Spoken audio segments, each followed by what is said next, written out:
स्वागत है बच्चों तुहाडा एक बार फिर अज दी अपने इस समाजिक सिक्ख्या दी NTSC की तैयारी के लिए अज आप इस वीडियो दे विच पाठ नंबर 6 ਅਤੇ पाठ नंबर 7 भूगोल भाग के दो पाठों के जोड़े MCQs ने वो करांगे। इस तो पहला असीं दो वीडियो बना चुके जे तुसीं नहीं वेखियां तो डिस्क्रिप्शन दे विच उन्हां नूं वेखो पहला।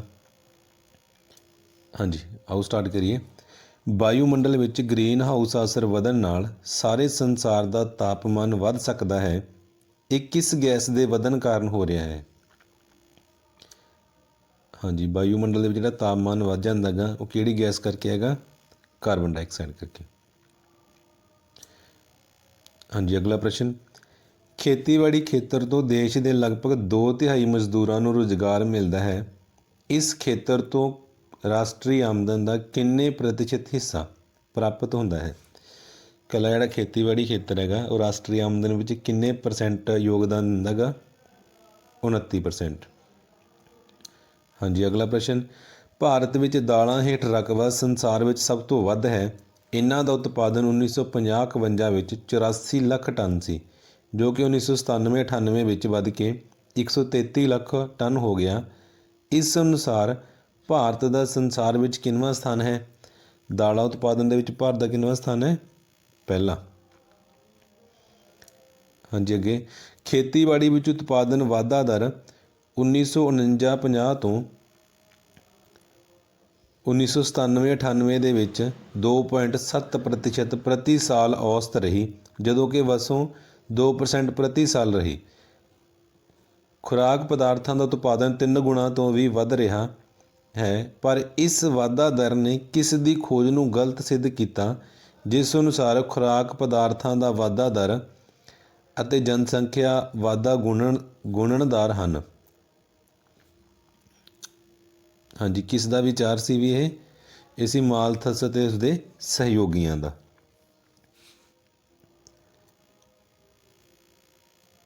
हाँ जी अगला प्रश्न, देश अंदर हरी क्रांति तो बाद 1967-68 तो लैके 1997-98 दौरान खेतीबाड़ी के खेतर विच वाधा दर किन्नी रही सी? हाँ जी किन्नी रही सी? 2.84।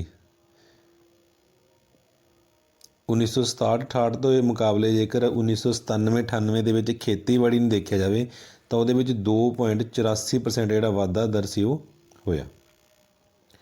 ਹਾਂਜੀ ਅਗਲਾ ਪ੍ਰਸ਼ਨ, ਮਿੱਟੀ ਦੇ ਘਟਾਅ, ਹੜ੍ਹਾਂ, ਸੋਕਾ ਆਦਿ ਸਮੱਸਿਆਵਾਂ ਨਾਲ ਖੇਤੀਬਾੜੀ ਯੋਗ ਜ਼ਮੀਨ ਦਰ ਪ੍ਰਤੀ ਵਿਅਕਤੀ ਔਸਤ 1/4 ਹੈਕਟੇਅਰ ਰਹਿ ਗਿਆ ਹੈ। 2026 ਤੱਕ ਜਨਸੰਖਿਆ ਦੁੱਗਣੀ ਹੋਣ ਦਾ ਖਾਦਸਾ ਹੈ, ਮਤਲਬ ਅੰਦਾਜ਼ਾ ਹੈ, ਤਾਂ ਇਹ ਖੇਤਰ ਕਿੰਨਾ ਰਹਿ ਜਾਵੇਗਾ? देखो जे लगातार जनसंख्या वधेगी तो जी प्रति व्यक्ति जमीन एक व्यक्ति में आती हैगी वो की हो जूगी भी घट हो जूगी ना। तो ये जी सस्ता ऑप्शन सही है 1/8 हैक्टेयर। अगला प्रश्न, पंजाब विच ज़्यादा सिंचाई के कारण मिट्टियां विच पानी खड़ा रहन करके किस किस्म की समस्या बढ़ती जा रही है?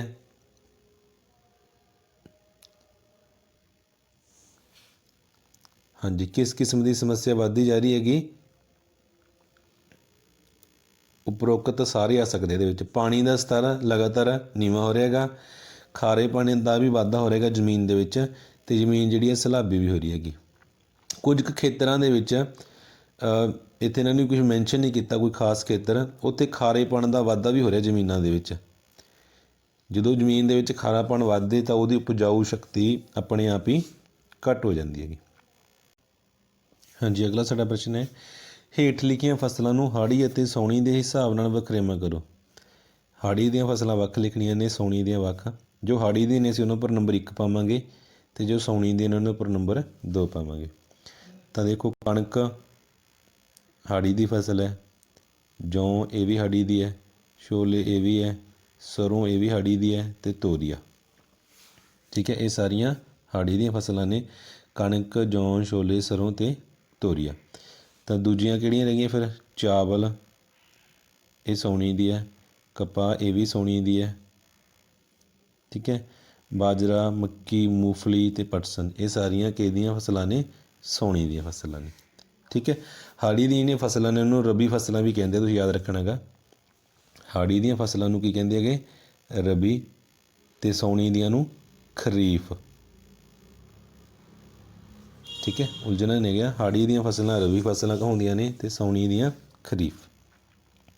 अगला प्रश्न, बरसात के दिनों में साग सब्जियां खरबूजा तरबूज तर टिंडा करेले आदि फसलां भी किसान नदियां के खाडर खेतरां विच पैदा कर लैंदे हैं। इन्हां नूं की कहंदे हैं? हाँ जी, किहड़ियां फसलां हुंदियां ने? जैद फसलां हुंदियां ने। ਵਪਾਰਕ ਫਸਲਾਂ ਜਿਨ੍ਹਾਂ ਦਾ ਮਕਸਦ ਵਪਾਰ ਕਰਨ ਦੇ ਲਈ ਹੈਗਾ। ਠੀਕ ਹੈ, ਰੇਸ਼ੇਦਾਰ ਫਸਲਾਂ ਜਿਵੇਂ ਕਪਾਹ ਹੋ ਗਿਆ, ਨਰਮਾ ਹੋ ਗਿਆ, ਪਟਸਨ ਹੋ ਗਿਆ। ਠੀਕ ਹੈ, ਰਵੀ ਫਸਲਾਂ ਕਿਹੜੀਆਂ ਜਿਹੜੀਆਂ? ਹਾੜੀ ਦੀਆਂ ਫਸਲਾਂ।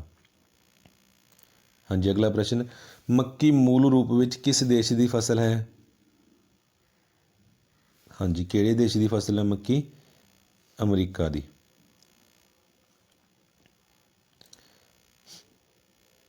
अगला प्रश्न, गन्ना तेलबीज कपाह पटसन रबड़ उन्न ते तंबाकू आदि किस किस्म की फसलों की श्रेणी विच आउंदियां हन? हाँ जी, किहड़ियां फसलां ने? ਵਪਾਰਕ फसलां ने। इन्हां दा मकसद ਵਪਾਰ ਦੇ ਲਈ ਹੈਗਾ। हाँ जी, अगे ਆਪਾਂ पाठ नंबर 7 खनिज पदार्थ ਤੇ शक्ति साधन ਇਹਦੇ प्रश्न करांगे। आधुनिक युग ਵਿੱਚ ਉਦਯੋਗਿਕ ਉન્નਤੀ ਦਾ ਜਨਮਦਾਤਾ ਕਿਸ ਦੇਸ਼ ਨੂੰ ਮੰਨਿਆ ਜਾਂਦਾ ਗਾ? ਸਭ ਤੋਂ ਪਹਿਲਾਂ ਉਦਯੋਗਿਕ ਕ੍ਰਾਂਤੀ ਕਿੱਥੇ ਆਈ ਸੀ ਵੀ? ਇੰਗਲੈਂਡ ਦੇ ਵਿੱਚ। ਅਗਲਾ ਪ੍ਰਸ਼ਨ, ਕਿਸ ਖੇਤਰ ਦੀਆਂ ਖਾਣਾਂ ਕੱਚਾ ਲੋਹਾ ਵੱਧ ਉਤਪਾਦਨ ਅਤੇ ਨਿਰਯਾਤ ਲਈ ਮਸ਼ਹੂਰ ਹੈ? ਹਾਂਜੀ, ਕਿਹੜਾ ਸੀ ਉਹ? ਕਿਹੜੀਆਂ ਖਾਣਾਂ ਨੇ? ਬੈਲਾਡੇਲਾ ਦੀਆਂ ਖਾਣਾਂ ਨੇ। ਇੱਥੇ ਜਿਹੜਾ ਕੱਚਾ ਲੋਹਾ ਹੈਗਾ ਉਹਦਾ ਉਤਪਾਦਨ ਨਿਰਯਾਤ ਸਭ ਤੋਂ ਵੱਧ ਹੁੰਦਾ ਹੈਗਾ। ਅਗਲਾ ਪ੍ਰਸ਼ਨ, ਜਾਪਾਨ ਭਾਰਤ ਦੀ ਕਿਸ ਧਾਤ ਦੀ ਬਰਾਮਦ ਕਰਨ ਦੇ ਲਈ ਮੁੱਖ ਦੇਸ਼ ਹੈਗਾ? ਜਾਪਾਨ ਨੂੰ ਕੀ ਭੇਜਿਆ ਜਾਂਦਾ ਹੈਗਾ? ਹਾਂਜੀ, ਕੀ ਭੇਜਿਆ ਜਾਂਦਾ ਹੈਗਾ? ਕੱਚਾ ਲੋਹਾ। ਅਬਰਕ ਭਾਰਤ ਦਾ ਸਭ ਤੋਂ ਵੱਡਾ ਉਤਪਾਦਕ ਦੇਸ਼ ਦੇ ਹੋਣ ਨਾਤੇ ਕਿੰਨੇ ਪ੍ਰਤੀਸ਼ਤ ਭਾਗ ਇਕੱਲਾ ਨਿਰਯਾਤ ਕਰਦਾ ਹੈਗਾ? ਭਾਰਤ ਵਿੱਚੋਂ ਕਿੰਨੇ ਪ੍ਰਤੀਸ਼ਤ ਜਿਹੜਾ ਅਬਰਕ ਹੈਗਾ ਉਹ ਨਿਰਯਾਤ ਕੀਤਾ ਜਾਂਦਾ ਹੈਗਾ? ਤਾਂ ਕਿੰਨੇ ਕੀਤਾ ਜਾਂਦਾ ਵੀ? 60%। ਅਗਲਾ ਪ੍ਰਸ਼ਨ, ਐਲੂਮੀਨੀਅਮ ਧਾਤ ਦੀ ਵਰਤੋਂ ਹਵਾਈ ਜਹਾਜ਼ ਅਤੇ ਬਿਜਲੀ ਸਮਾਨ ਵਿੱਚ ਵੱਧ ਕੀਤੀ ਜਾਂਦੀ ਹੈ, ਕਿਉਂ? ਜਿਹੜੀ ਐਲੂਮੀਨੀਅਮ ਧਾਤ ਹੈਗੀ ਇਹਦੀ ਹਵਾਈ ਜਹਾਜ਼ ਅਤੇ ਬਿਜਲੀ ਸਮਾਨ ਵਿੱਚ ਸਭ ਤੋਂ ਵੱਧ ਵਰਤੋਂ ਕਿਉਂ ਕੀਤੀ ਜਾਂਦੀ ਹੈ? ਕਿਉਂ ਕੀਤੀ ਜਾਂਦੀ ਹੈ ਵੀ? ਇੱਕ ਤਾਂ ਇਹ ਹਲਕੀ ਹੁੰਦੀ ਹੈਗੀ, ਦੂਜੀ ਇਹ ਤਾਪ ਦੀ ਸੁਚਾਲਕ ਹੁੰਦੀ ਹੈਗੀ। ਹਾਂਜੀ, ਅਗਲਾ ਪ੍ਰਸ਼ਨ, ਤਾਂਬਾ ਤਾਪ ਦਾ ਵਧੀਆ ਚਾਲਕ ਹੋਣ ਕਰਕੇ ਬਿਜਲੀ ਉਦਯੋਗ ਲਈ ਬਹੁਤ ਮਹੱਤਵਪੂਰਨ ਸਾਬਤ ਹੋਇਆ ਹੈ। ਇਸ ਦਾ ਪ੍ਰਯੋਗ ਹੋਰ ਕਿਸ ਹਿੱਤ ਲਈ ਕੀਤਾ ਜਾਂਦਾ ਹੈਗਾ? ਹਾਂਜੀ, ਤਾਂਬੇ ਦੀ ਹੋਰ ਵਰਤੋਂ ਕਿਹਦੇ ਵਿੱਚ ਕੀਤੀ ਜਾਂਦੀ ਹੈ? ਘਰੋਗੀ ਵਰਤੋਂ ਲਈ। ਹਾਂਜੀ, ਅਗਲਾ ਪ੍ਰਸ਼ਨ, ਦੇਸ਼ ਵਿੱਚ ਕੋਲਾ ਉਤਪਾਦਨ ਦਾ 3/4 ਭਾਗ ਕਿਸ ਹਿੱਸੇ ਵਿੱਚ ਮਿਲਦਾ ਹੈ? ਹਾਂਜੀ, ਕਿੱਥੇ ਮਿਲਦਾ ਹੈਗਾ? ਦਮੋਦਰ ਨਦੀ ਘਾਟੀ ਦੇ ਵਿੱਚ। ਇੱਥੇ ਜਿੰਨਾ ਵੀ ਦੇਸ਼ ਵਿੱਚ ਕੋਲਾ ਉਤਪਾਦਨ ਕੀਤਾ ਜਾਂਦਾ ਹੈਗਾ ਉਹਦਾ 3/4 ਭਾਗ ਇੱਥੋਂ ਪ੍ਰਾਪਤ ਹੁੰਦਾ ਹੈਗਾ। ਆਜ਼ਾਦੀ ਤੋਂ ਬਾਅਦ ਕੋਲਾ ਖਾਣ ਉਦਯੋਗਾਂ ਦਾ ਰਾਸ਼ਟਰੀਕਰਨ ਕਰ ਦਿੱਤਾ ਗਿਆ, ਇਸ ਦਾ ਕਾਰਨ ਕੀ ਸੀ? ਹਾਂਜੀ, ਇਹਦਾ ਕਾਰਨ ਸੀ ਵੀ ਮਜ਼ਦੂਰਾਂ ਨੂੰ ਅਤਿਆਚਾਰਾਂ ਤੋਂ ਬਚਾਉਣਾ, ਕਿਉਂਕਿ ਪਹਿਲਾਂ ਕੋਲਾ ਘਟਾਉਣ ਦੇ ਲਈ ਜਿਹੜੇ ਮਜ਼ਦੂਰ ਵਰਤੇ ਜਾਂਦੇ ਸੀ ਉਹਨਾਂ ਦੇ ਉੱਪਰ ਬਹੁਤ ਅਤਿਆਚਾਰ ਕੀਤੇ ਜਾਂਦੇ ਸੀ, ਉਹਨਾਂ ਨੂੰ ਪੈਸੇ ਘੱਟ ਦਿੱਤੇ ਜਾਂਦੇ ਸੀ। ਤਾਂ ਰਾਸ਼ਟਰੀਕਰਨ ਤੋਂ ਬਾਅਦ ਮਜ਼ਦੂਰਾਂ ਦੇ ਉੱਪਰ ਅਤਿਆਚਾਰ ਘੱਟ ਹੋ ਗਿਆ। ਅਗਲਾ ਪ੍ਰਸ਼ਨ, ਲਿਗਨਾਈਟ ਜੋ ਕਾਫੀ ਘਟੀਆ ਕਿਸਮ ਦਾ ਕੋਲਾ ਹੈ ਉਸ ਨੂੰ ਭੂਰਾ ਕੋਲਾ ਵੀ ਕਹਿੰਦੇ ਹਨ। ਇਸ ਦਾ ਮੁੱਖ ਹਿੱਸਾ ਕਿਸ ਰਾਜ ਵਿੱਚ ਮਿਲਦਾ ਹੈ? ਹਾਂਜੀ, ਕਿੱਥੇ ਮਿਲਦਾ ਹੈਗਾ? ਤਮਿਲਨਾਡੂ ਦੇ ਵਿੱਚ। ਅਗਲਾ ਪ੍ਰਸ਼ਨ, ਸਾਗਰ ਸਮਰਾਟ ਨਾਮ ਦਾ ਸਮੁੰਦਰੀ ਖੇਤਰ ਵਿੱਚ ਤੇਲ ਦੀ ਖੋਜ ਕਰਨ ਲਈ ਲਿਆ ਗਿਆ, ਇਹ ਕਿਸ ਦੇਸ਼ ਤੋਂ ਲਿਆ ਗਿਆ ਹੈਗਾ? ਹਾਂਜੀ, ਕਿਸ ਦੇਸ਼ ਤੋਂ ਲਿਆ ਗਿਆ ਹੈਗਾ ਵੀ? ਜਾਪਾਨ ਤੋਂ। ਸਮੁੰਦਰਾਂ ਦੇ ਵਿੱਚੋਂ ਤੇਲ ਕੱਢਣ ਦਾ ਕੰਮ ਇਹ ਜਹਾਜ਼ ਕਰਦਾ ਹੈਗਾ, ਸਾਗਰ ਸਮਰਾਟ। ਹਾਂਜੀ, ਅਗਲਾ ਪ੍ਰਸ਼ਨ, ਹਜ਼ੀਰਾ ਵਿਜੇਪੁਰ ਜਗਦੀਸ਼ਪੁਰ ਗੈਸ ਪਾਈਪਲਾਈਨ ਮੁੰਬਈ ਅਤੇ ਗੁਜਰਾਤ ਦੇ ਗੈਸ ਖੇਤਰਾਂ ਤੋਂ ਮੱਧ ਪ੍ਰਦੇਸ਼ ਰਾਜਸਥਾਨ ਤੋਂ ਉੱਤਰਾਂਚਲ ਉੱਤਰ ਪ੍ਰਦੇਸ਼ ਤੱਕ ਗੈਸ ਭੇਜਦੀ ਹੈ। ਇਸ ਦੀ ਲੰਬਾਈ ਕਿੰਨੀ ਹੈ?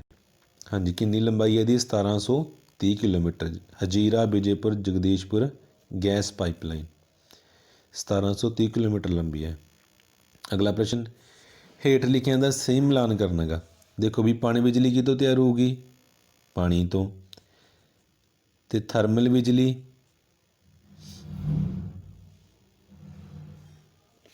ਕੋਲਾ ਗੈਸ ਜਿਹੜੀ ਕੁਦਰਤੀ ਗੈਸ ਉਹ ਤੋਂ ਤਿਆਰ ਕੀਤੀ ਜਾਂਦੀ ਹੈਗੀ, ਤੇ ਪਰਮਾਣੂ ਬਿਜਲੀ ਭਾਰੀ ਜਲ ਤੋਂ ਤਿਆਰ ਕੀਤੀ ਜਾਂਦੀ ਹੈਗੀ। ਪਰਮਾਣੂ ਬਿਜਲੀ ਜਿਹੜੀ ਉਹ ਇੱਕ ਸਮੁੰਦਰਾਂ ਦੇ ਕਿਨਾਰੇ ਤੋਂ ਕੀਤੀ ਜਾਂਦੀ ਹੈ ਜਿੱਥੇ ਮੌਨਜ਼ਾਈਟ ਰੇਤ ਹੁੰਦੀ ਹੈਗੀ। ਕਿਹੜੀ ਰੇਤ? ਮੌਨਜ਼ਾਈਟ ਰੇਤ। ਇਹ ਥੋੜ੍ਹਾ ਰੇਤ ਭਾਰੀ ਹੁੰਦਾ ਹੈਗਾ ਅਤੇ ਇਹਦੀ ਬਿਜਲੀ ਪਰਮਾਣੂ ਬਿਜਲੀ ਤਿਆਰ ਕਰਨ ਦੇ ਵਿੱਚ ਮਦਦ ਲਈ ਜਾਂਦੀ ਹੈਗੀ। ਠੀਕ ਹੈ ਜੀ। ਅੱਜ ਆਪਾਂ ਇਸ ਵੀਡੀਓ ਦੇ ਵਿੱਚ ਪਾਠ ਨੰਬਰ 6 ਅਤੇ 7 ਹੱਲ ਕੀਤੇ ਹੈਗੇ। ਤੁਸੀਂ ਇਹਨਾਂ ਨੂੰ ਧਿਆਨ ਨਾਲ ਵੇਖਿਆ ਅਤੇ ਸੁਣਿਆ ਹੋਵੇਗਾ। ਇਹ ਤੁਹਾਡੇ NTSC ਦੀ ਤਿਆਰੀ ਲਈ ਵੀ ਤੁਹਾਡੀ ਮਦਦ ਕਰਨਗੇ ਅਤੇ ਤੁਹਾਡੇ ਫਾਈਨਲ ਐਗਜ਼ਾਮ ਦੇ ਲਈ ਵੀ। ਠੀਕ ਹੈ ਜੀ। ਆਪਾਂ ਜਲਦ ਮਿਲਾਂਗੇ ਅਗਲੇ ਪਾਠ ਦੇ ਵਿੱਚ। ਤਦ ਤੱਕ ਦੇ ਲਈ ਧੰਨਵਾਦ।